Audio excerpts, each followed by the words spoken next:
adik-adik, senang bertemu dengan kalian hari ini. Gimana kabarnya? Sehat? Baik? Oke, baik. Pepatah bilang, tak kenal maka tak sayang. Maka dari itu, izinkan kakak untuk memperkenalkan diri kakak. Perkenalkan, nama kakak Rifka Novalina Situmorang, kakak dari Prodi D3 Pajak, Politeknik Keuangan Negara Stat 2018. Pada kesempatan kali ini, kakak berdiri di depan adik-adik ini untuk memberikan pemaparan tentang apa sih itu pajak, apa manfaat pajak itu, dan apakah pajak itu penting bagi kehidupan bangsa Indonesia ini gitu kan. Sehingga kita perlu mengetahui pajak sejak kita dini, sejak kita duduk di bangku SMA ini. Begitu kan? Nah, untuk mengawalinya kakak ingin bertanya kepada adik-adik ini semua. Di sini ada yang udah pernah dengar pajak? Ada yang udah tahu pajak itu apa? Belum tahu ya apa itu pajak. Oke, karena adik-adik di sini belum tahu apa itu pajak, jadi kakak akan kasih ilustrasi. Adik-adik SMA biasanya suka yang namanya nongkrong. Biasanya kita suka nongkrong di McD atau di KFC setelah kita pulang sekolah sebelum kita tiba di rumah kita gitu kan.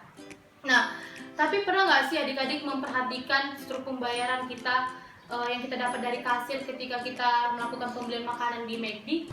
Nggak pernah ya kita memperhatikannya. Padahal kalau kita perhatikan di situ, ternyata pembayaran kita itu di situ ditaruh include tax. Jadi ada pajak di dalam pembayaran kita itu, ada pajak pertambahan nilai. Maka secara tidak langsung kita sudah berkontribusi bagi pajak gitu kan. Nah, untuk ilustrasi yang kedua itu misalnya, oh ini adik-adik SMA. Adik-adik SMA biasanya sudah diberi sepeda motor ya sama orang tuanya ya.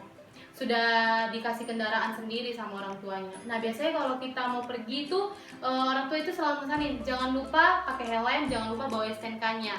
Nah, adik-adik di sini pernah memperhatikan STNK-nya nggak yang ada di dompetnya itu? Nah, padahal kalau kita perhatikan di STNK kita itu tidak hanya melihat siapa sih pemilik motor ini, berapa sih plat motor ini gitu kan. Nggak hanya itu, di baliknya itu kita bisa melihat ada yang namanya pajak kendaraan bermotor. Jadi adik-adik, atas kendaraan bermotor yang adik pakai setiap harinya itu, orang tua adik-adik ini dikenakan pajak setiap tahunnya. Oke, untuk ilustrasi-ilustrasi itu gimana? Sudah mulai menumbuhkan pemahaman? Sudah mulai mengetahui tentang, oh apa itu pajak gitu? Oh ternyata pajak itu dekat sekali ya bagi kehidupan kita sehari-hari gitu kan?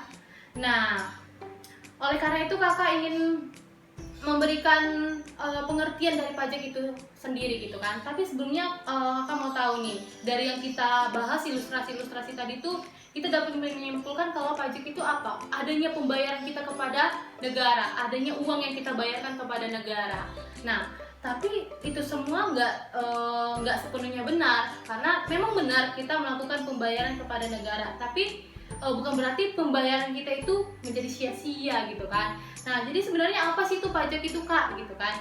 Jadi pajak itu adalah kontribusi wajib kita sebagai masyarakat kepada negara kita ini untuk memenuhi kepentingan umum. Nantinya uang kita itu digunakan untuk memenuhi kepentingan umum bagi apa? Sebesar-besarnya kemakmuran rakyat, dan sifatnya itu biasanya memaksa diatur dengan undang-undang gitu. Dan imbalannya itu kita terima tidak secara langsung gitu kan. Imbalan tidak secara langsung kak, loh ternyata kita pajak itu dapat imbalannya, ada manfaatnya gitu kan, tapi nggak langsung. Maksudnya nggak langsung itu gimana kak gitu kan, masih bingung nggak langsung itu gimana. Kayaknya aku nggak pernah ngerasain deh adanya pajak manfaat pajak di dalam kehidupanku gitu kan. Nah oke, karena masih belum tahu, belum merasakan apa itu manfaat pajak di dalam kehidupan kita, kakak kasih contoh gitu kan, kakak kasih ilustrasi lagi. Nah biasanya kalau kita keluar kota supaya berjalan kita lebih cepat, lebih santai, kita lewat jalan apa? Jalan tol biasanya kan gitu. Nah adik-adik tahu nggak sih jalan tol itu pemerintah bangunnya pakai uang apa gitu kan? Ternyata pemerintah pakai uang apa? Uang pajak yang kita bayarkan itu juga. Nah, untuk contoh berikutnya, sekolah tempat adik menuntut ilmu biasanya yang dibangun oleh pemerintah. Uangnya pakai uang apa? Pakai uang pajak juga dong, gitu kan? Baru misalnya fasilitas kesehatan kayak rumah sakit yang adik pakai biasanya, itu dibangun pemerintah pakai apa? Pakai uang pajak. Jadi adik-adik, fasilitas-fasilitas umum yang bisa adik rasakan di dalam kehidupan sehari-hari yang mempermudah kita melakukan pekerjaan kita, itu semua sumbernya dari mana? Dari pajak sumbernya itu semua itu dari uang pajak. Nah, oleh karena itu kita bisa mengetahui bahwa memang pajak itu sebegitu pentingnya ya. Kenapa penting banget? Iya dong, kita lihat aja di anggaran pendapatan belanja dan negara kita. Ternyata 80% sekitar 80% itu penerimaan negara itu didominasi oleh penerimaan pajak dan sisanya baru dari penerimaan bukan pajak. Oleh karena pajak memiliki peran yang penting bagi bangsa Indonesia ini, bagi penerimaan negara kita ini, maka dari itu kita diperkenalkan dengan pajak sejak dini. Sejak kita duduk di bangku SMA, kita sudah diberikan pemahaman mengenai pajak. Agar apa? Agar kita untuk menghindari yang namanya kekeliruan pemahaman terhadap pajak itu. Agar mengurangi persepsi masyarakat tentang pajak itu jahat gitu.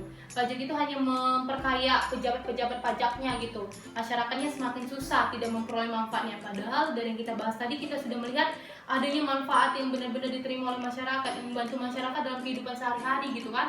Dan itu semua berasal dari pajak. Oleh karena itu kakak ingin mengajak adik-adik ini semua untuk lebih mau lagi mengetahui tentang apa itu pajak gitu kan, untuk boleh menghilangkan persepsi buruk tentang pajak itu sendiri. Dan dari ilmu-ilmu yang udah kita pelajari tadi, sharing yang udah kita lakukan tadi, timnya adik-adik ini juga boleh memberikan sharingnya ini, membagikan lagi kepada orang lain gitu kan. Atau ketika adik-adik ini mendengarkan pemaparan yang salah tentang pajak gitu kan, atau persepsi yang salah dari orang lain tentang pajak, adik-adik ini boleh memberikan persepsi yang benar sesuai dengan yang kita bincangkan tadi. Mungkin itu saja yang bisa kakak sampaikan dalam pemaparan kali ini. Nah, karena tadi kita sudah membukanya dengan pepatah, maka kita akan menutupnya dengan pantun. Bila ada sumur di ladang, boleh kita menumpang mandi. Bila ada murai panjang, boleh kita bertemu lagi. Sampai jumpa semuanya.